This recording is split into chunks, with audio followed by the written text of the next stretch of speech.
participants and our today's speaker.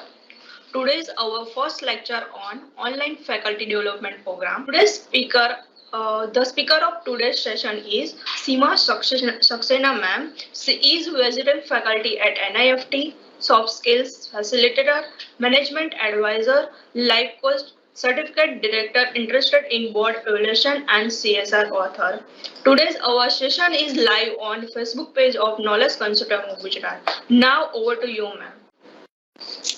Thank you. It's an honor. Very good afternoon to all my teachers and principals out there. I say my teachers because I'm a product of Gujarat University. I'm an ex-student of HL College of Commerce. I'm an ex-student of BK School of Management. I'm an ex-student of Elisha Law College. And this university prepared me so well, not only for my career, but for my life, that today I think it is my fortune that, I have come back before all of my teachers and I'm able to, in a way, make my small contribution, with all the knowledge that I gained from this beautiful institution.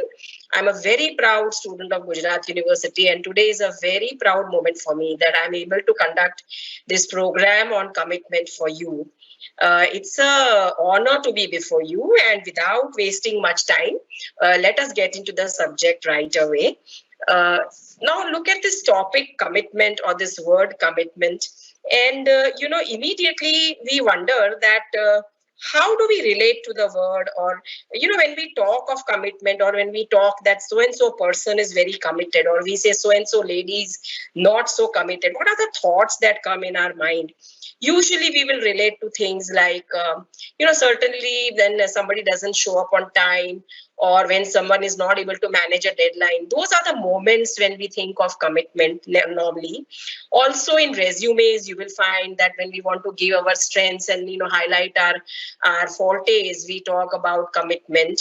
Or when there is, our evaluation in a career setting, when we are being appraised, our seniors and higher ups may talk of our commitment. Or when we are evaluating others, we will talk of commitment. But to my surprise, and to maybe everybody else's also as the course goes on, I discovered amazingly this is not what commitment is. And this is what the biggest takeaway will be from my sessions.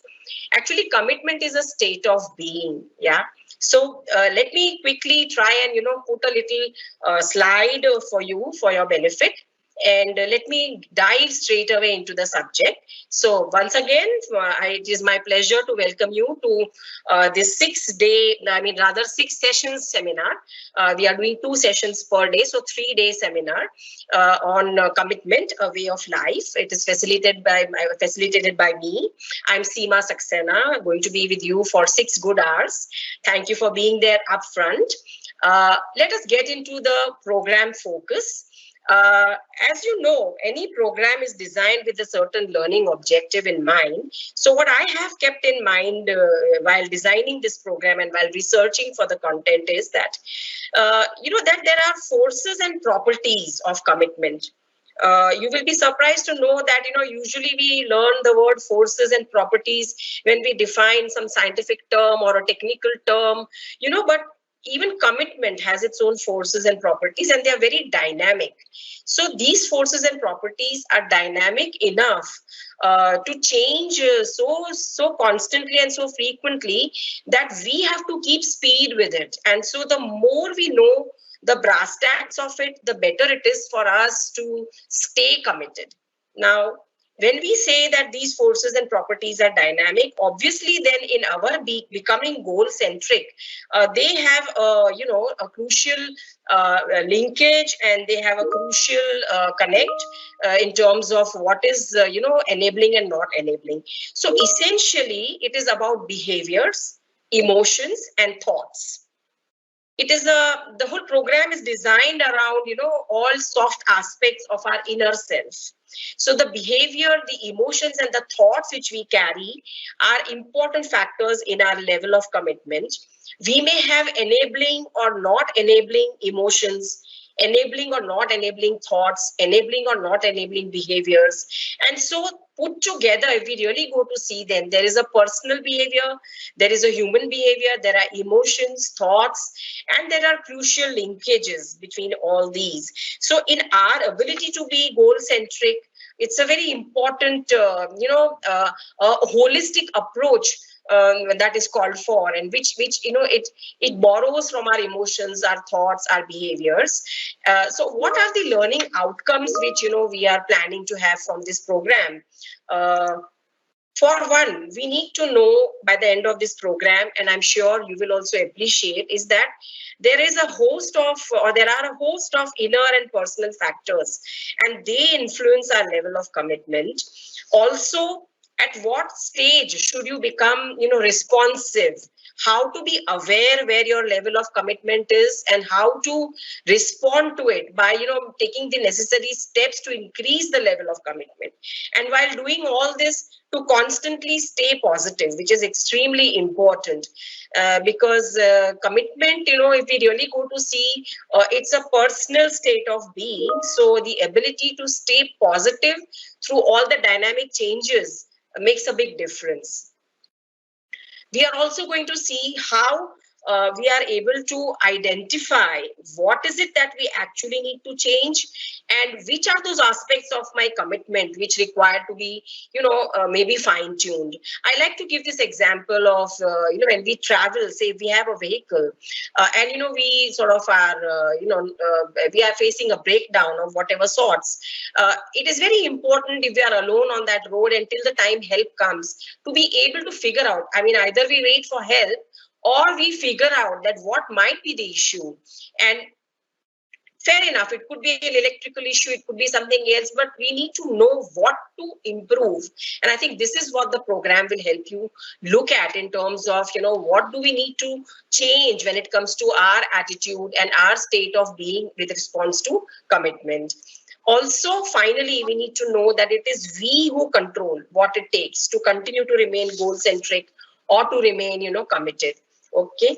Now, so at the end, what are we going to do is that we have, this program is designed for 6 sessions. Of all the 6 sessions, we, at the end of the program, should be able to optimally draw from the 6 components and steer our actions, which will be our committed actions. As the program goes on, I will explain the meaning of the word committed actions. So we'll have to steer our committed actions towards our life's purpose. Even this word life's purpose, as the program goes on, I will explain to you why it is crucial and how to handle it. So how the two are connected. We may even have to review our life's purpose, and once we get into this kind of a framework of thinking for ourselves, we will, we will find that we are now becoming more achievement oriented. Having said that, it doesn't mean we are not achievement oriented right now. Each one of us, this is not undermining where we are, but as a point 0 to point 1, if we want to move there, then there is certain things which will make us feel more achievement oriented. So what are the sessions like? A quick word on that, and before we delve into the details. We have 6 sessions. The course is designed for 6 sessions. It is 1 hour each. Today we are going to talk about prerequisites. What is the must for a person to remain committed? To be in a state of commitment, what is the essential requirement? We are going to look at prerequisites in the first hour. In the second hour, after a very brief break, we will go to see the barriers. We will move on to what is it that does not take us to the level of our full potential when it comes to commitment. Tomorrow, there will be 2 sessions where we will look at purpose, and we will look at distancing and disengaging. These are specific words with very specific meanings. Purpose is not just about having an objective or those things. It is about purpose in life. And distancing and disengaging is about, unhelpful behavior. So it is in that context that we will look at that session. The last day, which will be the 1st of April, we'll look at 2 sessions. One session will focus totally on emotions. One session will focus on passions. Right? Now, this is the broad model around which I have designed my program. The program borrows from a theoretical model where there are 7 prerequisite factors for us to maintain our expected, it is we who design the expectation. There are 7 prerequisites for maintaining our required level of commitment, wherein emotions and passion have a unilateral role. As in, it's not a two-way loop. Emotions will bring in a few things and we have to manage. Passions will drop in and bring in a few things. They will influence and we have to do the rejigging and the reworking and put together between emotions, passions, and the 7 requirements of staying committed. We will be able to sustain commitment at the desired level. I'll continue this for the sake of convenience, this particular slide, but at the moment I'm focusing, you will find that one particular slide will remain static on the screen and I will be talking and then I'll go back to a slide, okay? So, can we imagine what is the definition of commitment? I was very surprised when I was looking around for content and I was, studying the subject of commitment. I was surprised to find that unlike many other topics or many other themes and phenomena where things are very well laid down, commitment is very bleak in terms of definitions, in terms of available literature. There are few glimpses here and there. And when I present the essence of it to you, I think what really it comes down to is that it is a state or a quality of being dedicated to a cause or to an activity. And there is one more commonality you find in most of the definitions that you study about commitment, which is it is an act of committing. So very interestingly, we really go to see the catchwords or the key words or the words which make us, totally hooked onto the concept of commitment is about a state of being. It's a way of life. It's not about, I missed this deadline or I sort of could not manage that. It's not about that. It's about a state of being constantly committed towards what? Towards our purpose in life. That is why we have a whole session on purpose. And in connection with the purpose of life, we remain committed to a particular activity or to a cause. The cause and the activity is at a sub-level compared to the purpose in life.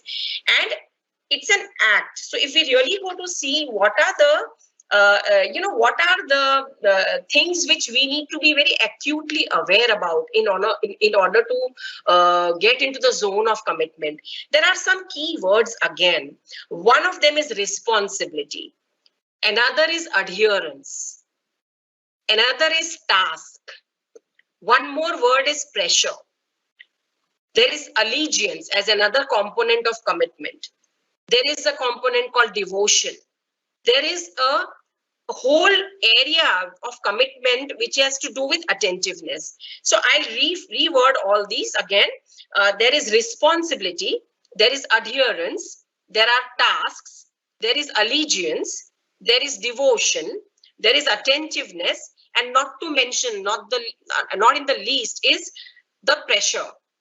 Okay, so as we know, because it is a state of being, which means there is no respite. It's a continuous state of being and it involves acts. It is very action oriented. This is one aspect of human life, commitment, where action is inevitable. So keeping that in mind, now we can easily understand why responsibility is important, why adherence is important, why tasks and attentiveness are important, why devotion and allegiance are important, and why pressure has to be particularly taken care of, or it will have a bearing on how committed I can be. Anybody may wonder that, allegiance and devotion, what is the difference between the two? Oftentimes in our journey of commitment, we will be called upon to demonstrate our loyalties. And oftentimes, allegiance is a kind of a loyalty, has a flavor of loyalty, whereas devotion is more borrowed from our passion, our love for a particular thing. So that's where these emotions, these soft behavioral words, they govern our level of commitment.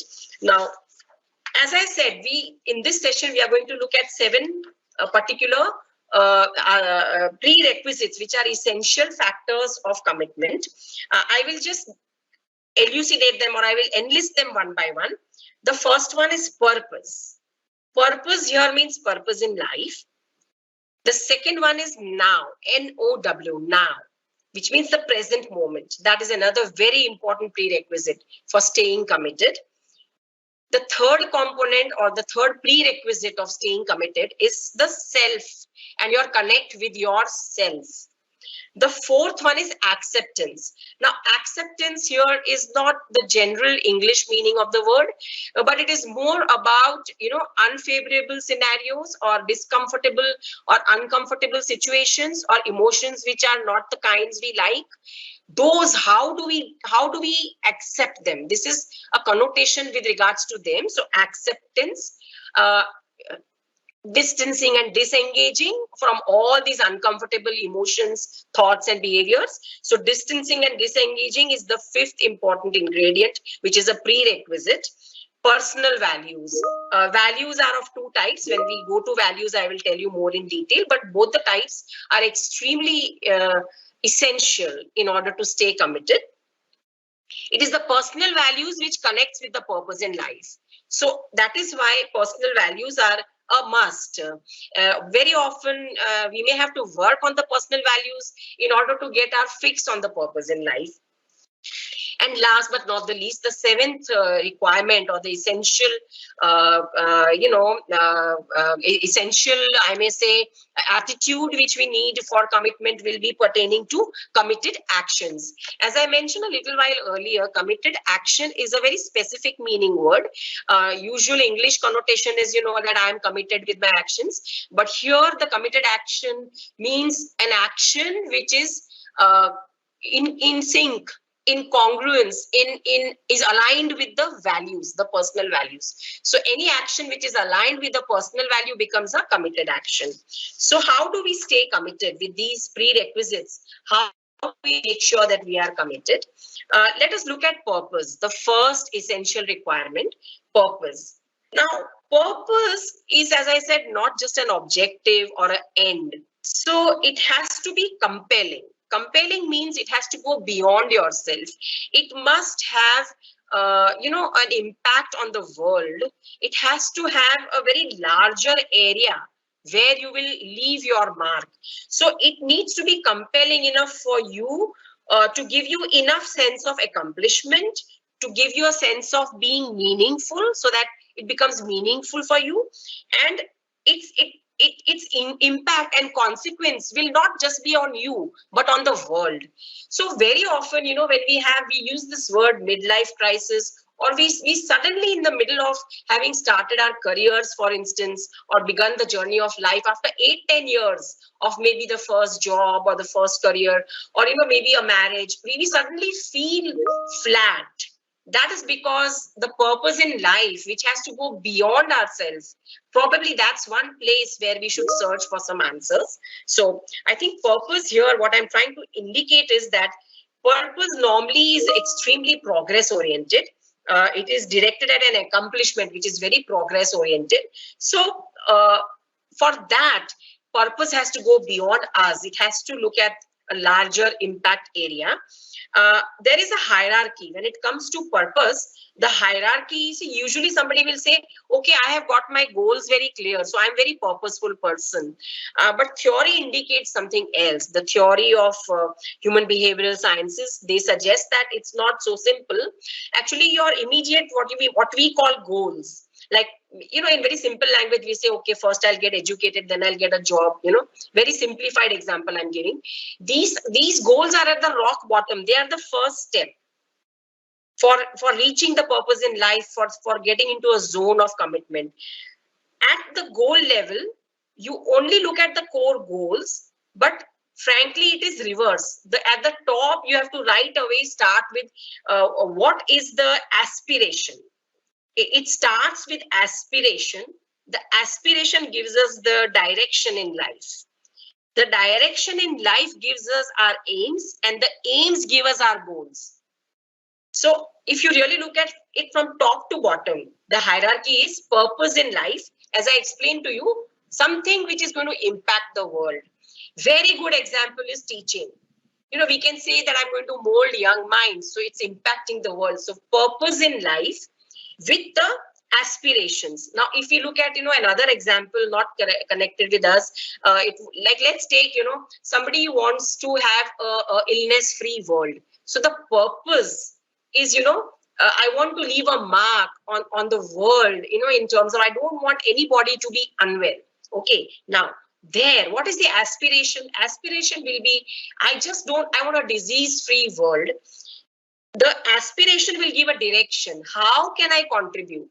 Can I do it directly or can I do it indirectly? Those who feel inclined towards directly will be the kinds who are all frontline people, the doctors, the microbiologists, the pediatricians, so on and so forth, the nurses. But those who want to do it indirectly will be contributing to a healthy world or to a disease-free world through teaching, through law, through legal career, through consulting, or through NGOs. They may be empowering women to have a healthy outlook and to develop healthy habits. So those kind of things. Now, once the aspiration, the purpose in life, followed by the aspiration, followed by the direction, which is direct or indirect, will then give us the aim. So the aim would be things like, where how, say you decide your aspiration is directly contributing. So then what is the aim? I mean, what line of specialization do you want and all those things? And then comes the goals. How do you do it? What are the educational requirements? What are the experience requirements? So on and so forth. And it is all this kind of a preparation which keeps us motivated. It gives us all our action calls. It keeps us on our foot, makes us activated towards gearing for results. It boosts our self-confidence. It helps us accept ourselves better, and it gives us satisfaction in life. Actually, purpose is the start point, because without it, we will have a existential frustration. We will not have, meaningfulness. In fact, life will be meaningless. There will be boredom, and we'll have a very hollow personal existence. So that is very quickly what purpose is all about. After purpose, we will now look at the moment which is at present, which we call now. So why is now important in commitment? I mean, why should we worry about the present moment, that too for remaining committed? How do the two add up? What happens in now is that,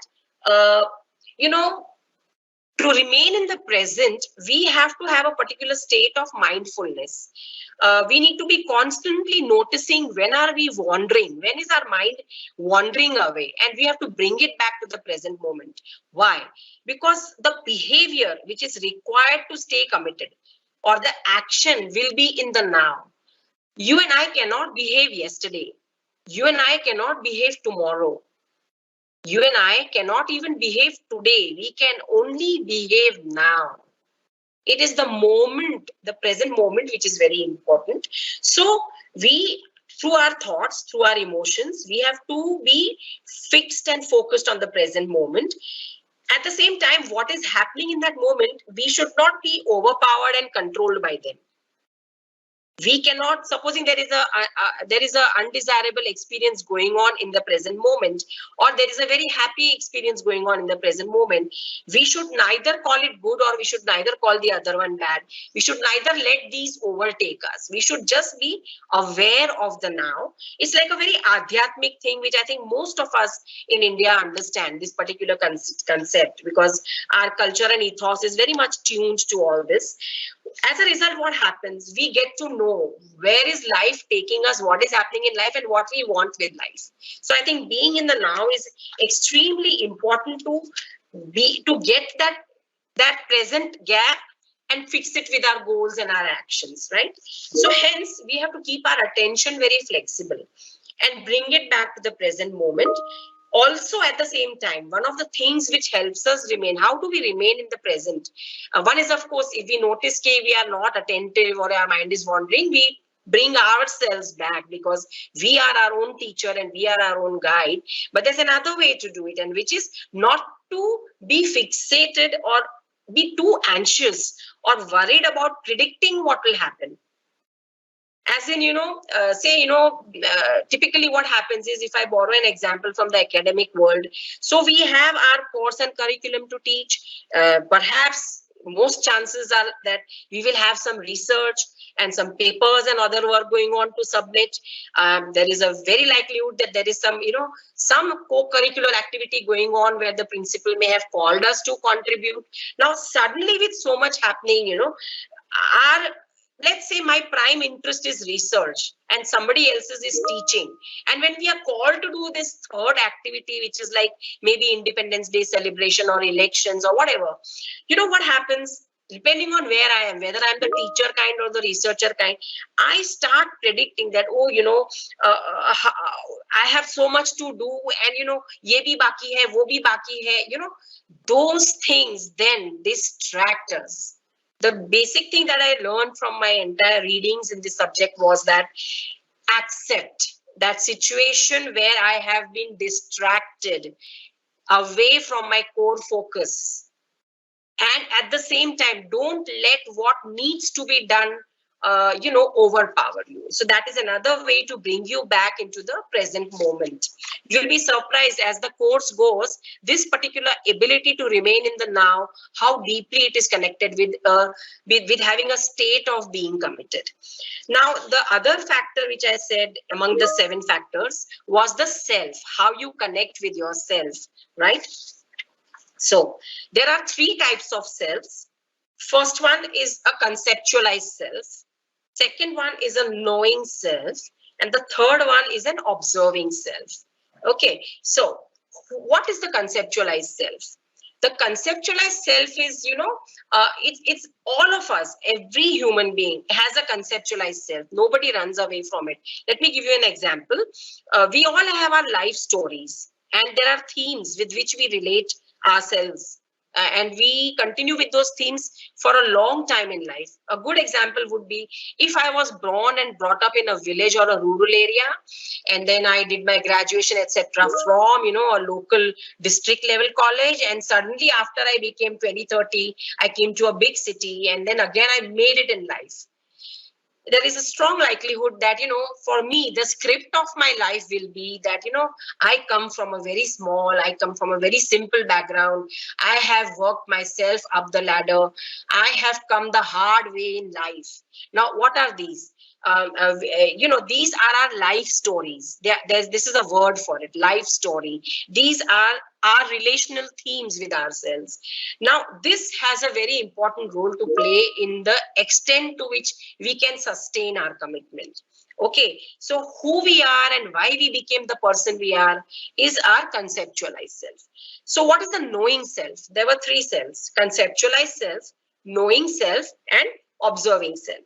Now, knowing self, in ourselves only, there is one person or a part of us actually who notices our thoughts and, keeps a watch on what is happening each moment. To give you an example, some conversation started in the office situation, and suddenly, you started developing some judgments about maybe the situation that was being discussed, and maybe even about the person. And you started probably, like a conjecture that, maybe this is what it is going to be. Very nice example is that somebody comes and tells that, in the academics world, or we get a call and the principal says, why don't you come and meet me? So on the way from our room to the principal's cabin, there are thoughts going on in our minds.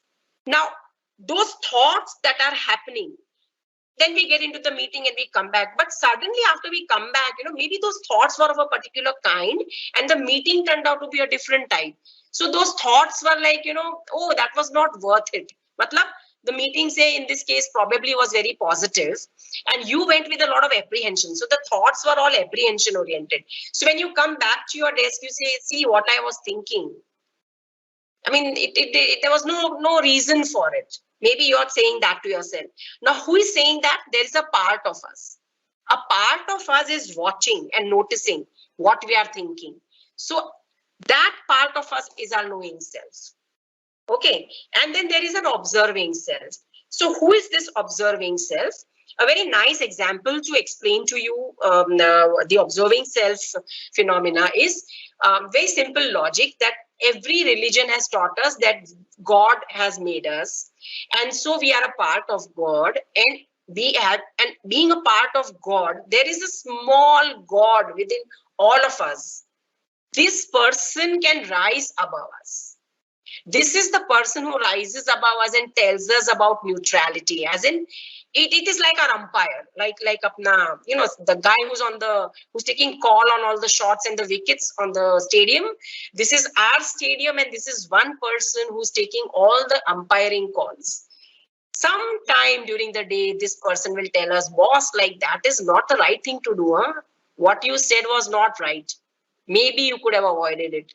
Or maybe you acted in a certain way and this person says that, or maybe it's the other person's behavior and this person is saying, giving you a message. So this is our self, but in a segregated way. This is our supra self. So our supra self is our observing self. Now, again, in commitment, all these three have a role to play. Our conceptualized self, meaning what stories we carry about ourselves. Who am I? That is conceptualized self. The person who keeps a watch on my thoughts finally tells me, you just wasted your time. You shouldn't have worried so much. Aisa kuch tha nahi. That is your knowing self and your observing self. That umpire within us who controls and governs our rights and wrong actions and thoughts. So essentially what happens, that there is a requirement for us to keep connected with this transcendent self, which goes beyond us very often. And we need to be very sensitized to all our beliefs, our traits, and we have to be constantly, very acutely alert and attuned to our purpose in life. This is very important, to stay connected with your purpose in life. Also, it is advised that person which is the conceptualized self, where we think about ourselves in terms of our stories, we need to stay away from that. As life moves on, we have to stay away from our conceptualized self. We should not carry that person very long with us in order to remain in a zone, in a state of commitment. I'll articulate again. In order to remain committed in life, to sustain it, we will have to disentangle, we will have to dissociate with the person whose definition we have created, जिसको हमने एक पूरी एक कथा दी है कि I am a simple person background, I am not a very modern person, I am not like this, I am like that. That we have to keep it aside. We will have to stay away from that person. Okay. And of course, then we have to take everybody else's perspectives or that particular situation and time and place when certain things are happening, which take us away from our commitment. We have to keep that in mind and see what we can borrow from them. And we'll have to constantly empathize, especially with ourselves. And it has to be a very genuine empathy we have to show to ourselves. We'll come to one more prerequisite, and which is about having acceptance. And as I was saying, that this word acceptance has to be understood very differently. Acceptance here is about the situation that we are in, our thoughts, our processes, our behavior, our emotions. We should not suppress them. So if we are going through, say we come across a scenario where suddenly, our commitment is now is in a log jam.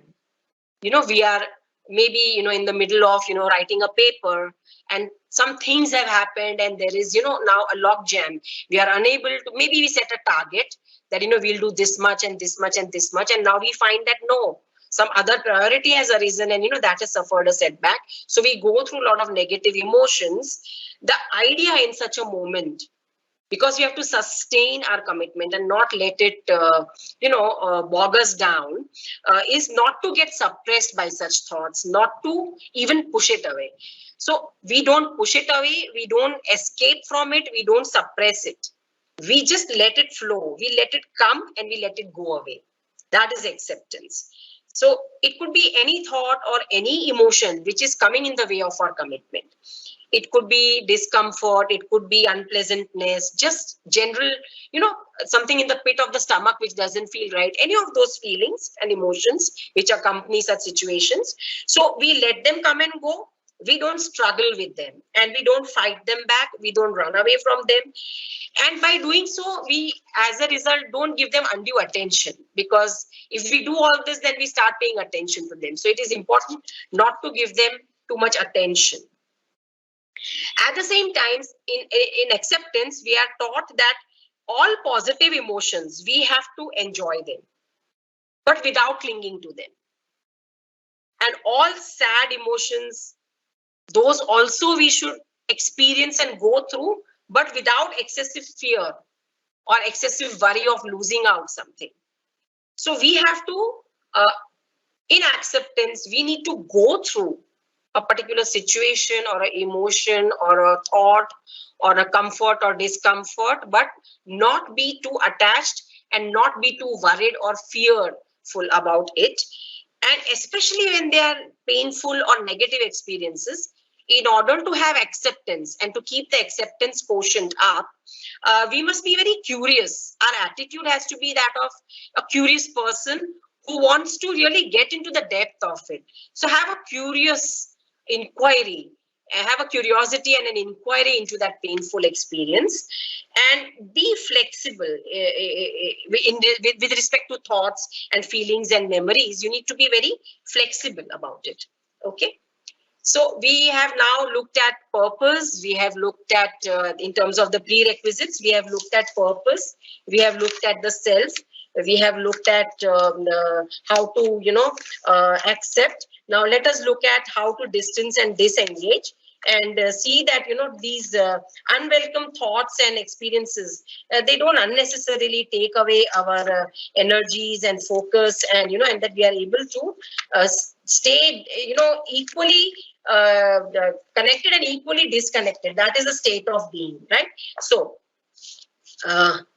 in distancing and disengaging, what we have to do is that we have to get a little mindset where we say that whatever our thoughts and emotions are, they are basically just that. They are nothing more than that. We cannot make them our reality. So we need to be able to step back from them and not get consumed by them. We need to be able to stop worrying about coming out as a good or a bad person. Often our problems will be that we need to look good. We need to look right. That is not what the concern should be. In order to stay committed for a sustained period of time, all our stories and reasons which come in the way of effective action or in the interest of action, we'll have to disentangle ourselves from it. Our thoughts will have to be evaluated from a workability point of view, rather than, is it a literal truth? So any thought which is kind of a negative thought or a hindrance, we need to look at it from a workability point of view and bring ourselves up speed. And we have to think of structured thinking rather than, sporadic thoughts, which are, we need to crack this whole thinking business. That thinking is a game the mind plays, and it's going to happen. So we cannot control thinking in that sense of the term, and we need to let thinking be what it is. Let it do its job, but let it not govern me. That is the stance which will help us become flexible, and which will give us which will give us the room to stay productive. Having looked at distancing and disengaging as one of the essential, and we are doing a very special session on that. As I showed you the 6 sessions, I call it D&D, distancing and disengaging. D&D is a special session by itself, so we'll cover it more in depth later on. Let us for the moment now look at one more essential of staying commitment, a prerequisite, which is values. Now, values here are our beliefs, and we will have those things as our values, for which we have a very enduring preference in life.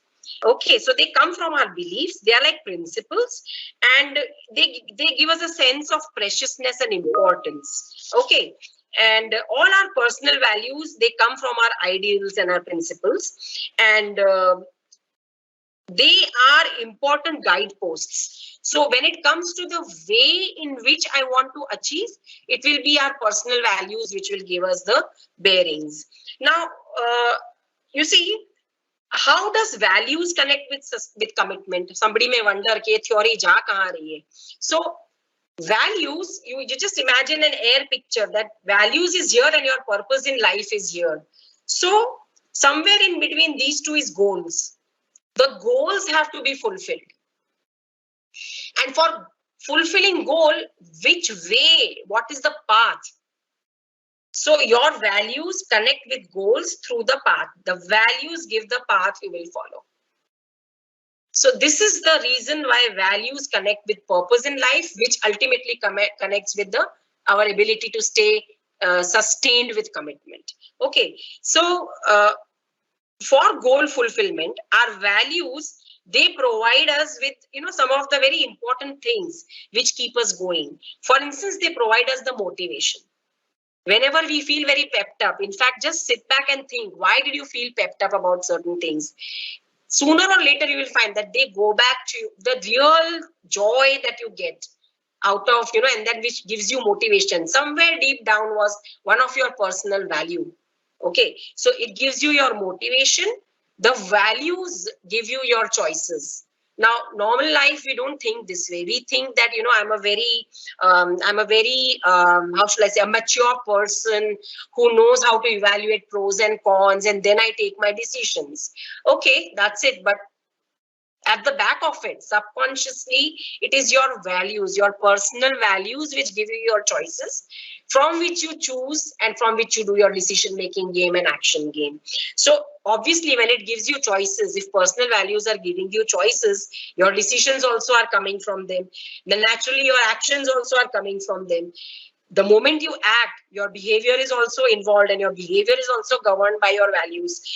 And once your behavior and all combined with your actions and thoughts are governed, then it's your way of living. So values are governing your way of living, which are connected with your goal fulfillment. And that's how they have a very important role to play in staying committed. So there are, two types of values. We have a separate session on this. I'll take it up later, but for the moment, just to do as a quick recap or a top of the, top of the talk kind of a thing. There are terminal values and there are instrumental values. So instrumental values help you achieve the terminal values. As the word suggests, terminal values or the terminal personal values, they are desired end states. All of us want to achieve these, and all of us have these desired end states. So all our end objectives are our terminal values. Good examples will be having a comfortable life, having security in life, having freedom. This is a very good example of having peace of mind. These are typical terminal personal values. Yeah, for people who are very spiritually inclined, trying to get enlightenment, or looking at the spirituality and moksha, those kind of things are also terminal values in life. Now, other examples of terminal values would be people are concerned about equality. Means, see, purpose in life is actually governed by terminal value. When we try and fix our purpose in life, it is the terminal value which adds to it along with our aspiration. So some other examples of terminal values are your self-respect, maybe freedom I've already spoken about, but inner harmony is a very important terminal value. By the way, wanting family security is a very important terminal value. It's an extremely important terminal value. Having good life in terms of good health, or having good life in terms of having prosperity and having social recognition, all these are terminal values, and decent ones and very important ones. So to reach terminal values, we need instrumental values. Now, instrumental values are typically the characteristic manner in which you will try and achieve your terminal value. The path, the way of achieving a terminal value is determined by your instrumental values. So they help you achieve them. And so good examples here would be all those things which we use to describe ourselves. Things like hardworking, capable, independent, honest, responsible, courageous, forgiving, loving. to be consistent, to be helpful, to be polite or to be compassionate. These are all instrumental values.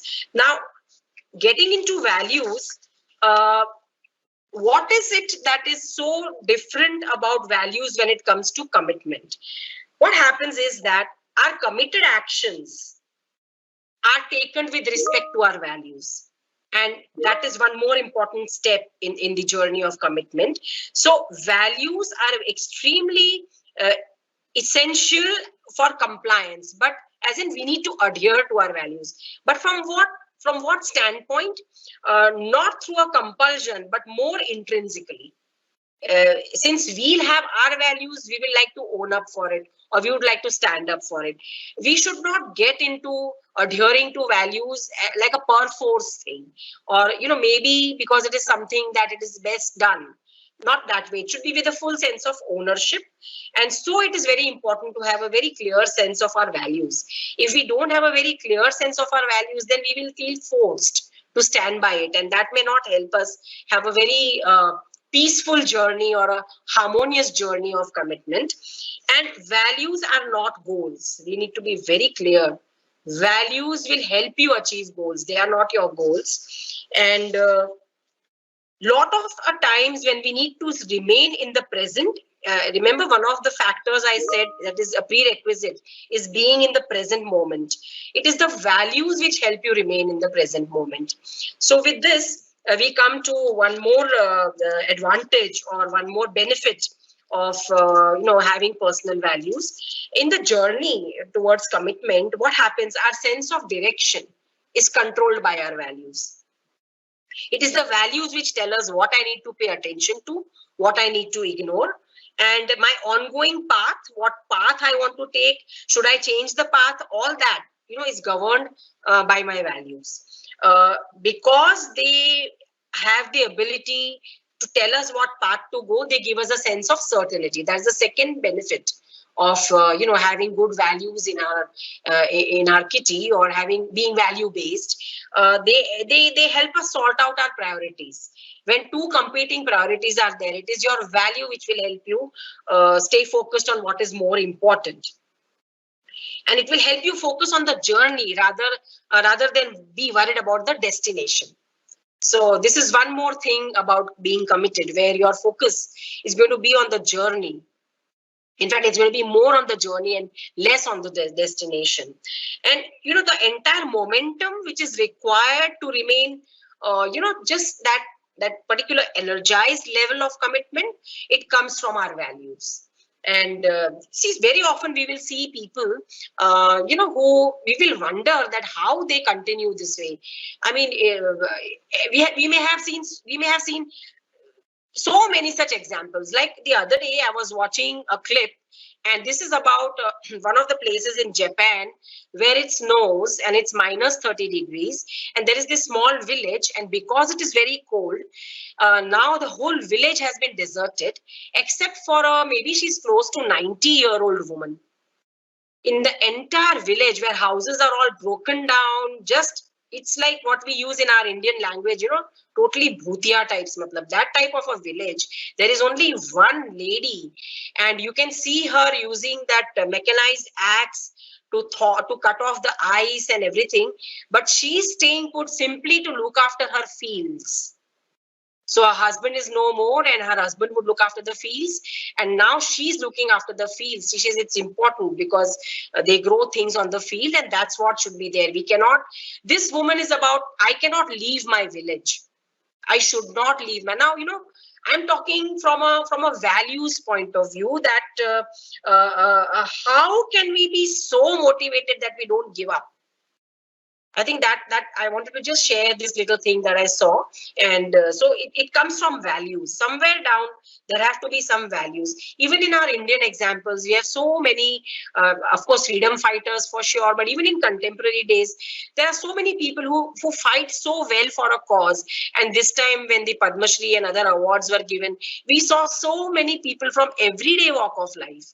So they may not be able to speak of the value, like how you and I sit and talk, but they certainly have some values. So we get our momentum from the values, and they give us a sense of fulfillment. Okay, so there are 4 advantages of having values. They give us a direction, they give us the certainty, they give us the momentum, and they give us a sense of fulfillment. Yeah.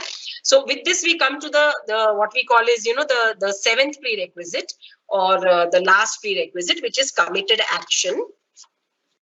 So as I was saying, committed action is a word with a very specific meaning. Sure, committed action, as the word suggests, there is something to do with commitment. But here, my actions, because I have to, if you remember when I gave the definition of commitment, I said that it is a state of being and it is an act. There are 2 flavors in the definition of commitment. That is, it's a state of being, devoted to a particular cause or action or activity, and it is an act of being committed. Now, hence, because it is an act, the actions will be called for, but the actions will be glued, will be aligned with the values. That is why it is a committed action. Committed action means, oh, I must complete this goal, I must achieve this target, and hence let's finish this task. Let's do this action. No, not that. Committed action means there is a particular value. For example, I value, my terminal value is freedom, and my instrumental value is independence. So a committed action, my action to have my freedom through independence, that is committed action. The steps that I will take through independence, matlab whatever activity I will do to make sure I have my freedom, I will do it through the route of independence. That is what a committed action is. So with this, when we think this way, we always say persistence, or we say, commitment is persistence. No. Persistence is a sub-aspect, is a sub-component of commitment. And it comes from having values, and it comes from having committed action. So with committed action, you can, keep going at it, and you will align with your values all the time. You will be guided with your values, and these will, and it is your committed action which will give you also the flexibility, because you will have to adapt to some situations which will crop up. So the committed action will help you become flexible. Therefore, what we need to know is that the committed action, all the actions are linked to our purpose. And all the flow and vitality which we will feel in our actions will come from this. We will not be very perturbed if we have to change in the service of my purpose. If I have to change my action, I will not mind becoming flexible. See, very often, midway we are asked to, kitni baar hota hai, we start off something and then we ditch at the cost of so many days lost, at the cost of so much effort. I don't know how many, probably even resources are wasted, but we drop something and we do something else. Now, at that time, we go through a very unpleasant, experience. But if in service of the purpose that is called for, then that flexibility will come, in a very in a very normal course and in a very normal way. It will not cause the negativity that it brings. Otherwise brings. So that's what will happen. That with this kind of a flow, where we have a purpose in life, then we are very acutely connected with ourselves. We are also acceptance oriented. We know how to distance and disengage with all our negative thoughts and emotions. We have personal values which constantly guide us. We have full acceptance. We also have committed actions. We are often able to then sustain our commitment with the help of this. And I will just move away from this slide and come back to this. We were looking at prerequisites. So these 7 prerequisites are the foundation of the commitment journey. We will, after taking a short break, look at the barriers to it. and I will quickly recap very quickly in about maybe less than a minute. So today what we saw was, first we saw that commitment has got a dynamic properties which are all inner oriented. They pertain to our emotions, our thoughts, our responses, our behavior, and that we can be in control of this by first understanding what are the prerequisites, what is it that I must bring to the table to start and to sustain the journey of commitment. So these were the 7 prerequisites. So with this, I will probably take a break here, give you all a break also, and ask you for any questions in this session. About this last 1 hour, do you have any questions? Do you wish to ask me anything? The question is, emotions are not finite. It is undefined term. It differs from person to person. So how it may concern with commitment? Absolutely. Wonderful question. First of all, I want to really express my joy that this question was raised. Now, while I will continue saying that, yes, we have a dedicated session on emotions, this observation is perfectly right that, it varies from person to person. Now, emotion also is not what we imagine it to be. So emotion, when we do a session on emotion, we will understand the components of emotion, and we will see that how it has got some facets. Now, I will just give a glimpse because we will do a dedicated session anyway. See, every emotion has got a particular goal. You will be very surprised to know.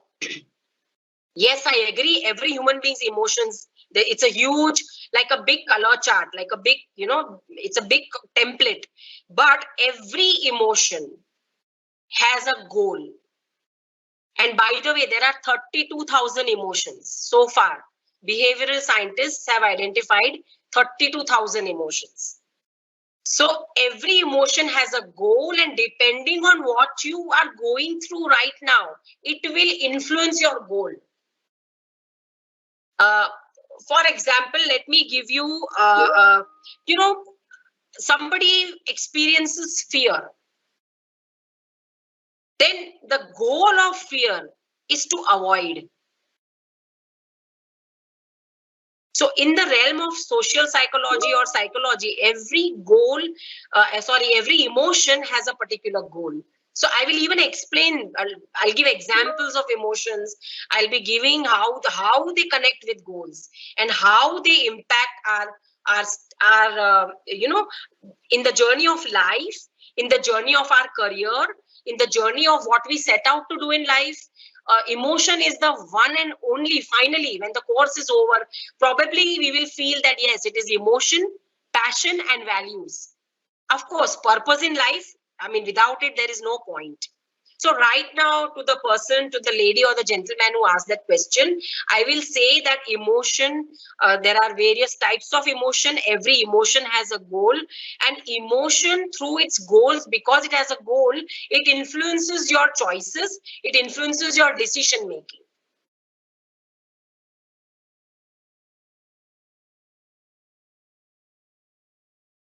Have I very briefly answered the question? At the moment? Yes, ma'am. The person is okay with the answer? We have not received yet any comment from that particular person. Till then, we can move on to another question. Okay. Sure, yeah, I want as many possible. Yes, madam, how role is important for commitment? Role, R-O-L-E? Yes, ma'am, it's ROLE. Okay. So let me connect role. So you remember, we must constantly एक hierarchy हम लोग ध्यान में रखेंगे. I'll do this air diagram with my hands. Purpose in life, उसके नीचे aspiration, उसके नीचे direction of life, उसके नीचे aim, उसके नीचे goal. Okay, ये hierarchy हमको हमेशा याद रखनी है in our journey of commitment. Okay. Now, where does role fit in? Okay. Role fits in more than one place actually. First, when it comes to, I would say right away, in terms of direction of life, क्योंकि मैंने जो example दिया था, like I gave that example of illness, then I said in direction of life we will then ask ourselves, do I have to play a direct role or an indirect role? So direct role people will be frontliners, like I gave example of the doctors and the nurses and the microbiologists and the pharmacists, these, the hospital guys, these will be but the the guy who runs the hospital will be indirect role. Okay, so we can have an indirect role also. We can be teachers, we can be lawyers, we can be consultants.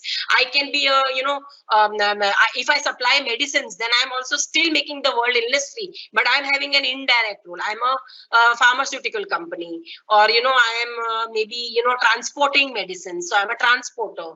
So role comes in the direction of life. Okay, and the role also comes when you have when you are at your self, you have your conceptualized self and you have your knowing self. These two, there are roles which are important in a very different level, because see, lot of times you have seen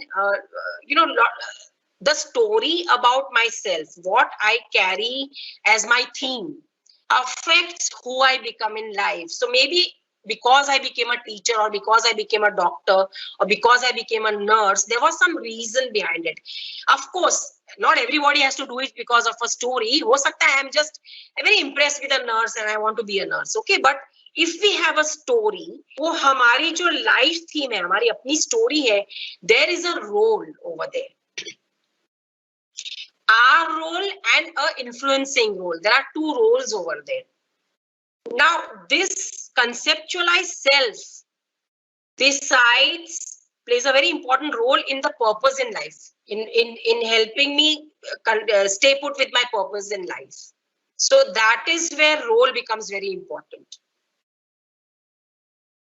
Now, I will give another example of how roles can, but this is to do with a practical example, especially because if there are women participants there, because right now I cannot make out really, I don't see any faces here.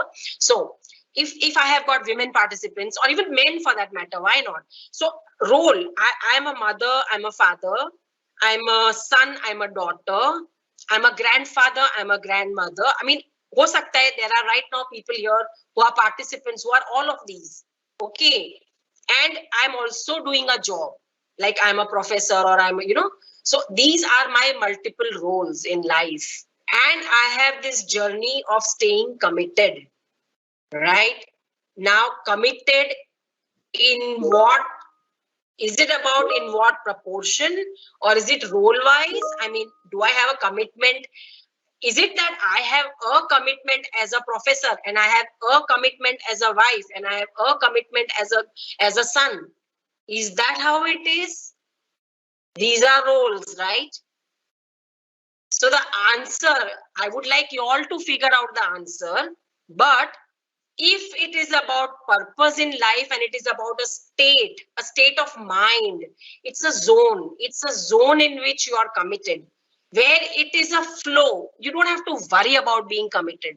Then in that case, will the role come into play? I will leave my worthy participants with this question. And why don't we go through the sessions and come out with our answers, rather than me upfront trying to, maybe color your thoughts or give you ideas. But role is concerned with commitment completely. Thank you, ma'am. Yeah.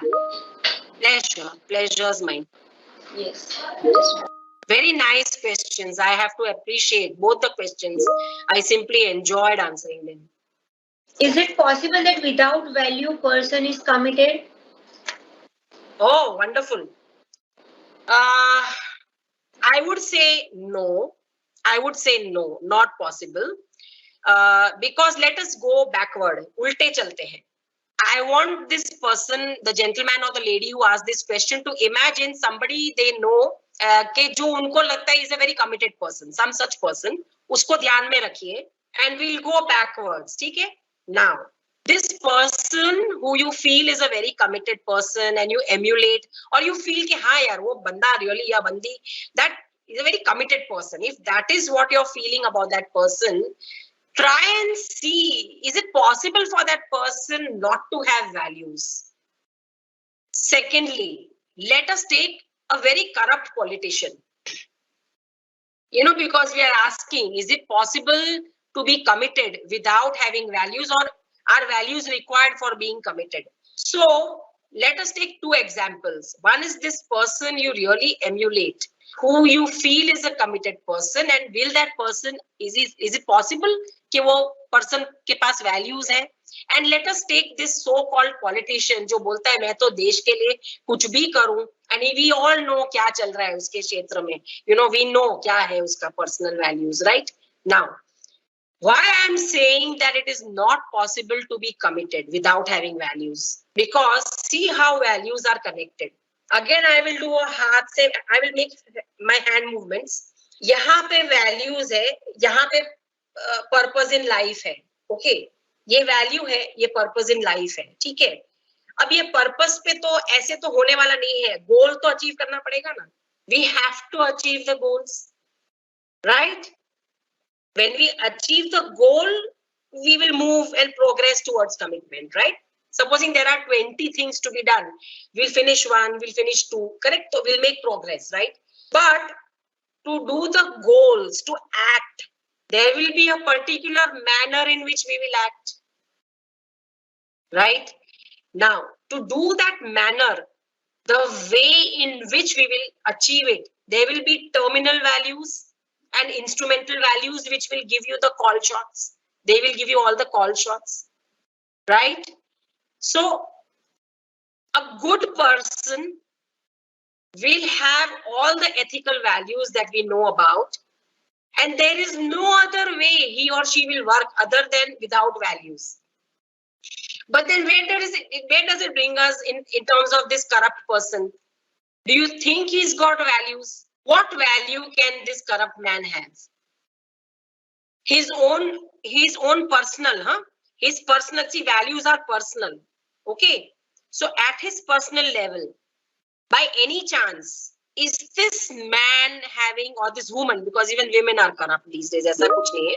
So is this man or a woman having values like, does he want, because we said having family, family security is a terminal value. We agreed on that, right?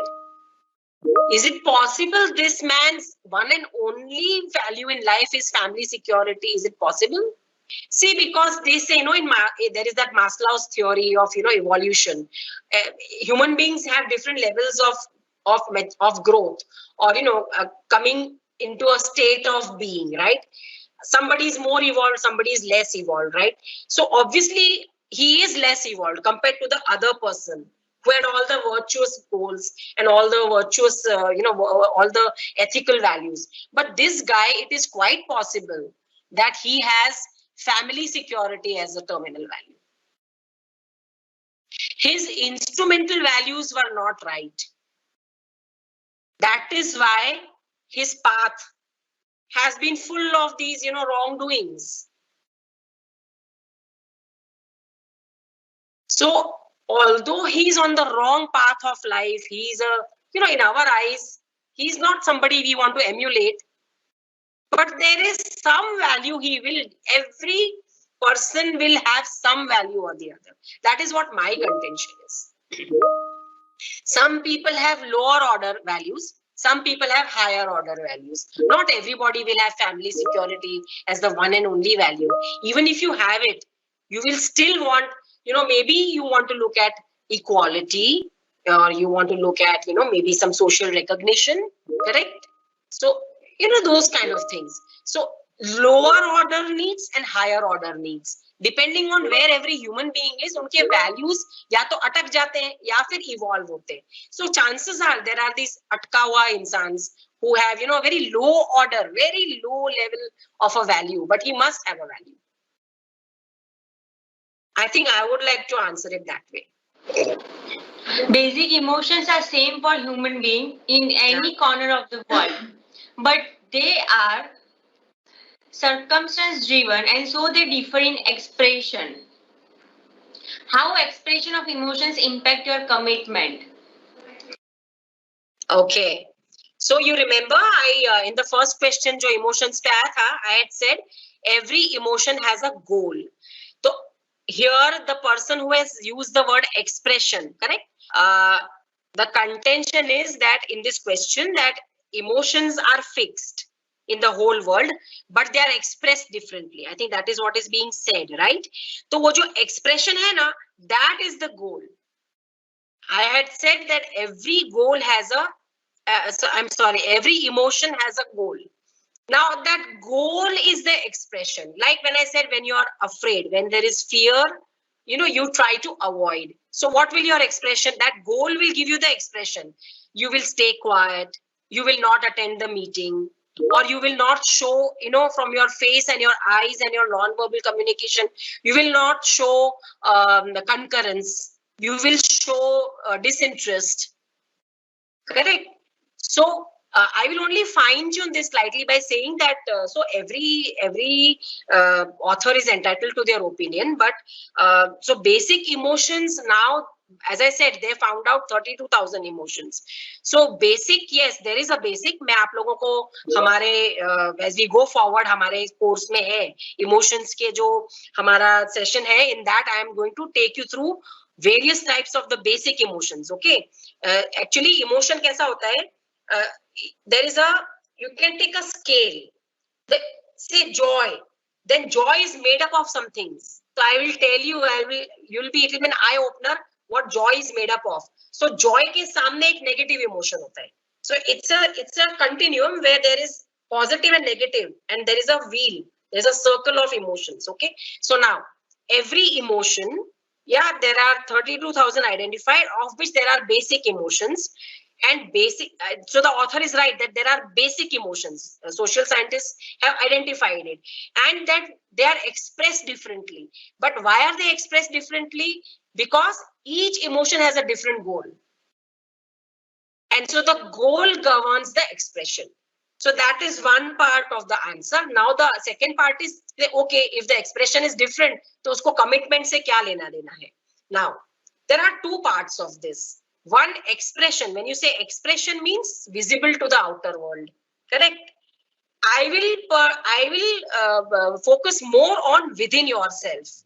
I will not worry so much about, say if you're frowning after a certain emotion, if you're frowning, then it has got an impact to the outer world. I want, for the moment of, due to simplicity, I want to keep that out of discussion.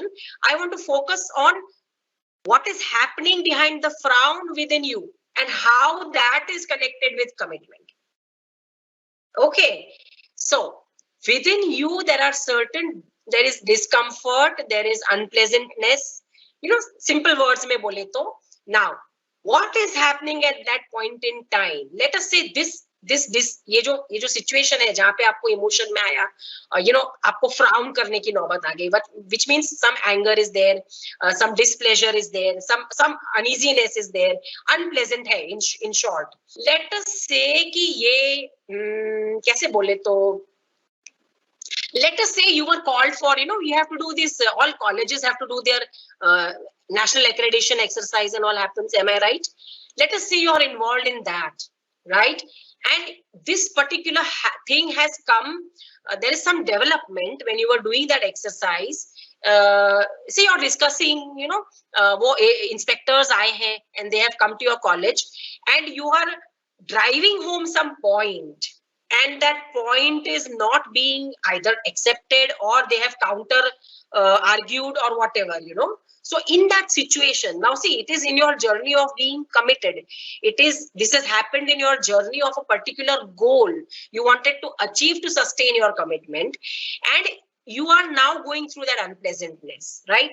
So what has it done to you at that time? See, in terms of superficial analysis, uska matlab hai ki you have to go back to the table and you have to redo some submission, right? But at that time, all that it is doing is, you have made it your reality of life.